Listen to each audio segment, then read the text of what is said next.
అమ్మ బాబోయ్, ఈ వీకెండ్ ఏదో ఒక మంచి సినిమా చూసి చిల్లవుదామనుకున్నా. కానీ సుగుణ అనే సినిమా చూసి షాక్ అయ్యా.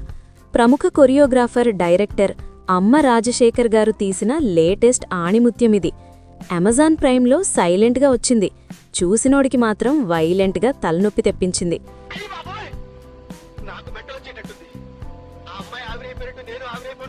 అసలీ సినిమాలో ఏముంది, ఎందుకు చూడకూడదు అనేది నా ఫ్రస్ట్రేషన్తో పాటు చెప్తాను, పదండి. స్టోరీ గురించి పెద్దగా చెప్పుకోడానికి ఏం లేదు. ఇందులో అమర్ హీరోగా, అలీషా శాలిని హీరోయిన్గా చేశారు. ఒక హ్యాపీ లైఫ్లోకి సడన్గా దెయ్యాలు, ఆత్మలు ఎందుకొచ్చాయి? మధ్యలో మన అమ్మ రాజశేఖర్ మాస్టర్ ఎంట్రీ ఏంటి?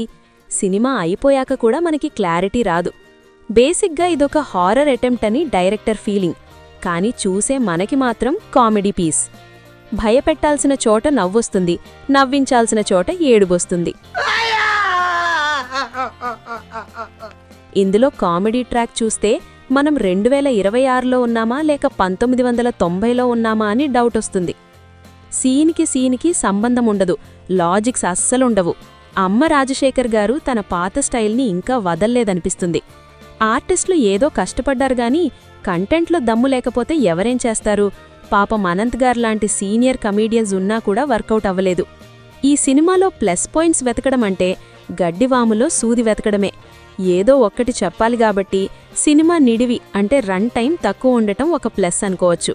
అమ్మయ్యా, త్వరగా అయిపోయిందిరా బాబు అనిపిస్తుంది. ఫైనల్గా చెప్పాలంటే సుగుణ ఒక టెస్టింగ్ మూవీ.